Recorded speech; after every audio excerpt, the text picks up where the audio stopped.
كملنا الكاربيدوبا والسايد افكت مالته وشلون يشتغل وبعض الكونترا انديكيشن والبريكوشنز الخاصة به. وصلنا إلى مجموعة أخرى اللي هي اسمها سيليجلين، رازاجيلين and سافيناميد. شنو هذني الدرجات؟ خلينا نشوف. عندنا فشي اسمه ماو تايبس. شنو معنات ماو تايبس؟ أنواع مونو امينو اوكسيديز، يسمونها مختصر انها يسمونها ماوس. تنقسم الى قسمين، ماو A وماو B. شوي ركزوا وياي يا شباب.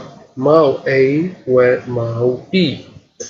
الماو A هي enzyme that metabolizes dopamine. معناته شنو؟ انزيم يسوي لنا metabolizes للدوبامين.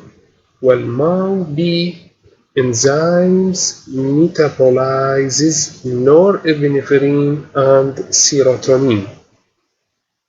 مثل ما نعرف الدوبامين نيورو ترانسميتر، النورابنفرين نيورو ترانسميتر، السيروتونين ترانسميتر.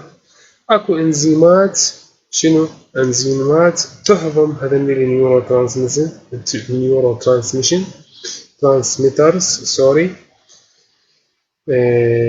المسؤول عن النور ابنفرين والسيروتونين نصيح له ماو بي، والمسؤول على الدوبامين نصيح له ماو اي. اذا اعطينا انهبيتر ايش حنتوقع؟ الدوبامين ايش بيه؟ يزيد.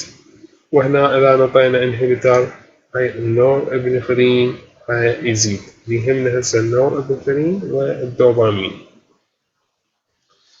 مثل هذا الكلام الماو A والماو B. الماو A مسؤول عن الدوبامين، والماو B مسؤول عن النورابنفرين.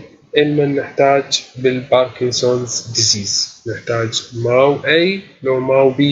سؤال شباب، من يجاوب؟ أوكي، إذن نحتاج الماو A inhibitors لأنه هو شبيه مسؤول عن الدوبامين. منها سووا لنا دراجات اللي هي اسمها سيليجلين، رازاجيلين and سافيناميد. شبيهن هذين الدراجات؟ هناخذ نجي واحد واحد. Selectively inhibits monoamine oxidase type B. معناته شنو؟ يروح على البي. The enzyme that metabolizes dopamine.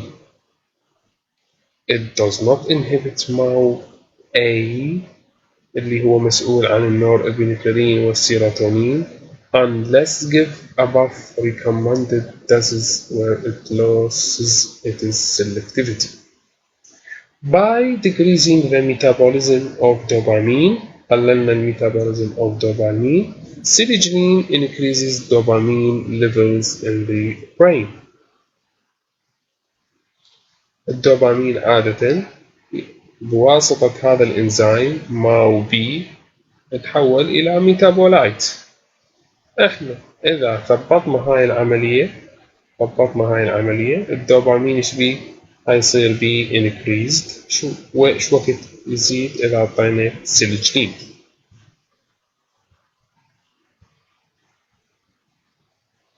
When Selective is administered with levodopa, it enhances the action of levodopa and substantially reduces the required dose.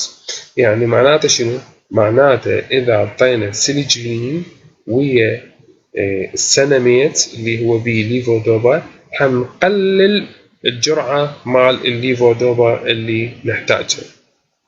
Unlike non-selective MAO inhibitors, Seligilene at recommended doses has little potential of causing hypertensive crisis.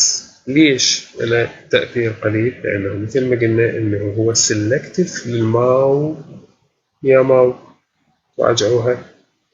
However, the drug loses selectivity at high doses وهيؤدينا إلى hypertensive crisis. Selective metabolize to methamphetamine وأمفيتامين. هذا السيليكلين ورا ما قدم مفعوله هيصير بيه طبعا شنو؟ هيصير بيه ميتابوليزم، هيتحول لنا إلى methamphetamine and amphetamine اللي هذني شنو هن؟ whose stimulating properties محفزات لل CNS يصيحوا لهم CNS stimulant may produce insomnia أرق بالليل if the drug is administered later than mid-afternoon. نشوف أنه البيشنت مالتنا ما يقدر ينام.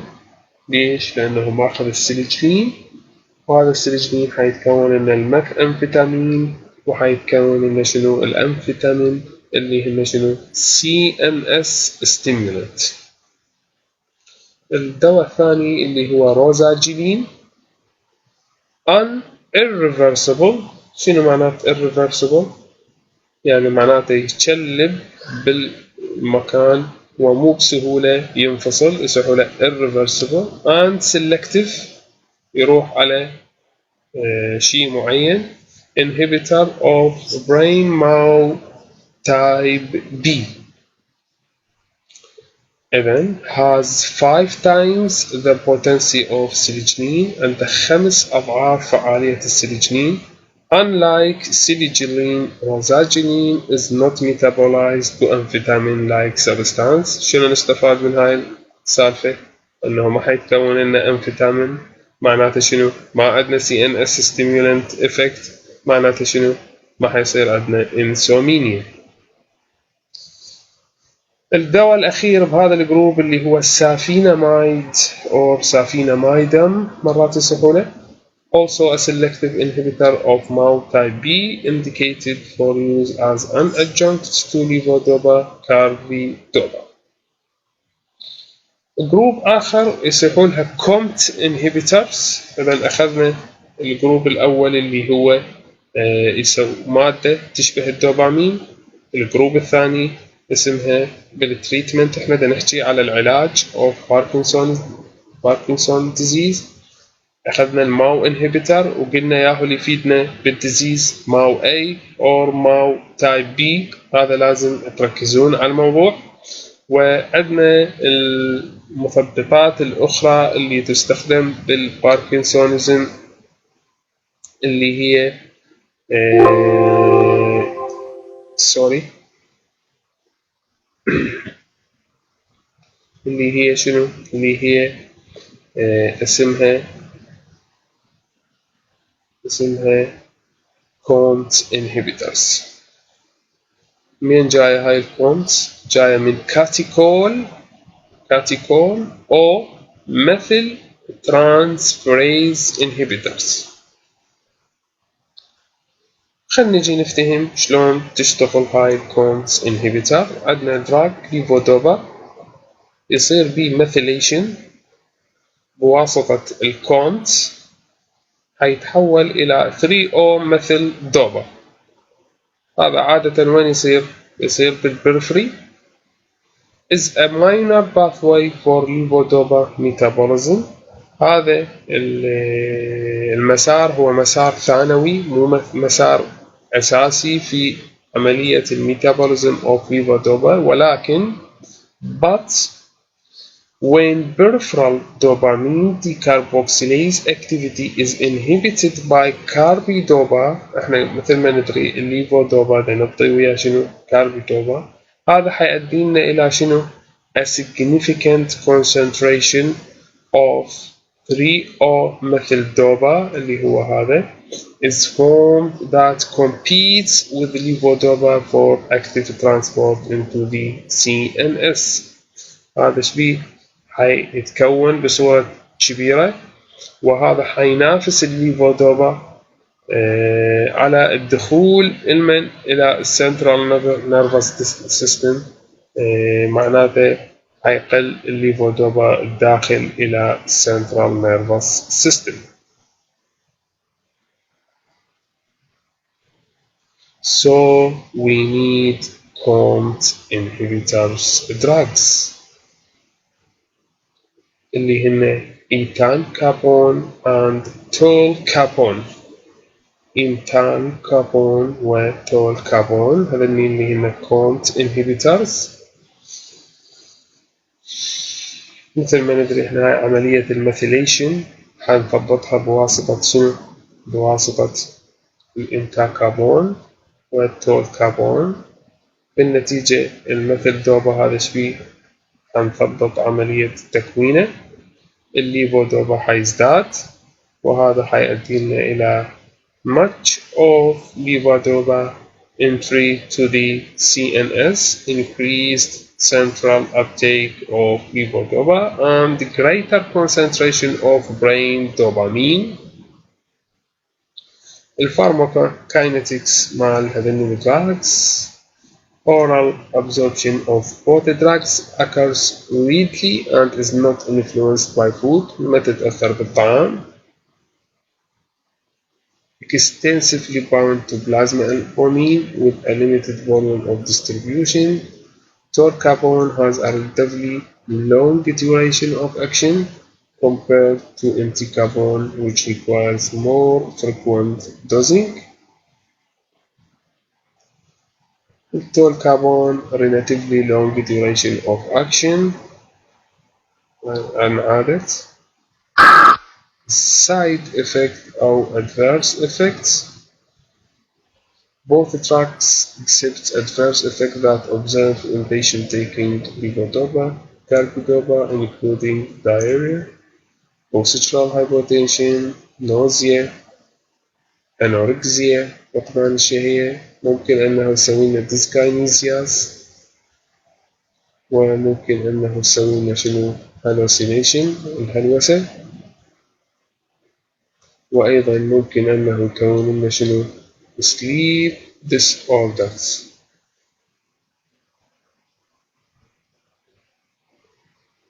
نجي على القسم الآخر اللي هو الدوبامين ريسبتور أوغونست. معناته شنو؟ نتخذ دراج يشبه الدوبامين أو يرتبط بالمستقبلات للدوبامين يصيحولها شنو؟ دوبامين ريسبتور أوغونست. This group of anti-Parkinsonism compounds includes ergot derivatives و non-ergot derivatives. الإرجوت derivatives اللي هي تشمل bromocriptine، robinarol، robinirol، ramipril والroticotin والapomorphine. These agents have a longer duration of action than that of levodopa and are effective in patients exhibiting fluctuation in response to levodopa. Initial therapy with these drugs is associated with less risk of developing dyskinesias and motor fluctuation as compared to patients started on levodopa. Bromocriptine, ramipril, and robinirol are effective in patients with Parkinson's disease complicated by motor fluctuation and dyskinesias. These drugs are ineffective ملاحظة جدا مهمة in patients who have not responded to levodopa. مريض احنا نطيناه الليفودوبا وشفنا ماكو استجابة، ما إلى حاجة بعد نعطي دوبامين أغونست اللي هن هسه درسناهن. أصلا احنا اعطينا دوبامين وما اشتغل. هل نتوقع أنه حيشتغل الدوبامين ريسبتور أغونست؟ الأبومورفين هو injectable form يكون على شكل أبر. الadverse effects severely limit the utility of the dopamine agonist. التأثيرات الجانبية هي اللي ممكن أنه تقلل استخدامه، اللي تشمل nausea, hypotension, sedation, hallucination, confusion. أول دراج من عندهم اللي هو bromocriptine. Bromocriptine. These actions of ergot derivatives bromocriptine are similar to those of levodopa, يشبه الإفكت مالته لأنه هو دوبامين أجونست باستثناء الهالوسينيشن, confusion, delirium, orthostatic hypotension are more common. أكثر هذني التأثيرات ممكن تصير ويا البروموكريبتين. فقط عندنا الديسكاينيسيا تكون less prominent. In psychiatric illness, bromocriptine may cause mental condition to worsen. سوء الحالة النفسية مالته المريض. It should be used with caution. نستخدمه بحذر. In patients with a history of myocardial infarction or peripheral vascular disease due to. ليش؟ بالمايوكارديال infarction وبالperipheral vascular disease نستخدمه بحذر شديد لأنه ممكن بريسك يسوي فازو سبازم, تقلص بالأوعية الدموية. Because bromocriptine is an ergot derivative, it has a potential to cause pulmonary and retroperitoneal fibrosis. هذا الشيء الثاني. الأدوية البقية من نفس المجموعة اللي هن non-ergot derivatives are non-ergot dopamine agonists that are approved for treatment of Parkinson's disease. Ropinerol is also indicated for the treatment of restless legs syndrome. توجد حالة مرضية اسمها restless عدم الراحة بالlegs syndrome اللي يصير بها uncontrollable urge to move legs. ما يسيطر على نفسه بحركة القدم مالته و urge to scratch و itchiness ممكن أنه أيضا يصير عنده. Pramipixole and ropinerol are orally active agent. الأبامورفين يكون على شكل injection. وعندنا الجزء الأخير من الأدوية اللي هو روتيجوتين are available as transdermal على شكل لزقة. اللزقة الاسم التجاري مالتها اسمها نبرو، وأم الواحد، أم الستة، أم الثمانية، وكاتبين لك 24 ساعة. يعني معناته شنو؟ ممكن أنه اللزقة تشتغل 24 ساعة. Unlike the ergodamine derivatives اللي هو bromocriptine, these agents do not exacerbate peripheral vascular disorder or cause fibrosis. يعني ما عندها الفازوسباسم اللي قلنا موجود ويا البروموكريبتين. اليوز مال الابامورفين بالاوف فينومينا والدوبامين agonist may delay the need to use levodopa in early Parkinson's disease and may decrease the dose of levodopa in advanced Parkinson's disease. بعض الانتر اكشن اللي موجودة الفلوروكوينولونز، ومثل ما نعرف اللي هن الفلوروكوينولونز هن شنو؟ inhibitors of B450. أيضا example عليه الفلوفوكسامين شبيه هذني inhibits metabolism of ropinerol وبالتالي حيؤدينا إلى adjustment in ropinerol dose. الadjustment شنو؟ نقلل الجرعة أو نزيدها. من يجاوب شباب؟ طبعا لازم نقلل الدوز لأنه شنو؟ احنا مطينا إدراك هو يسوي لنا شنو؟ inhibit ropinerol metabolism. بالتالي ropinerol level in the blood will be increased. So we need to adjustments of ropinerol dosage. Amantadine, another drugs used for Parkinsonism. هذا هو antiviral drug. شافوا بالصدفة أنه بعض المرضى اللي نطوهم الأمانتدين وعندهم anti Parkinsonian disease شافوا أكو تحسن هذا التحسن جاي نتيجة الميكانيزم of action of amantadine اللي هي increasing the release of dopamine و blocking للcholinergic receptors و inhibiting N-methyl D-aspartate type of glutamate receptor. والجزء الأخير من محاضرتنا اللي هو Antimuscarinic agents، بما أنه احنا قلنا الأسيتيل كولين عملية إفرازه كلش هواية بهذا الديزيز، فلهذا نحتاج إلى Antimuscarinic agents نستخدمها على مود نسوي balance between dopaminergic and cholinergic drugs.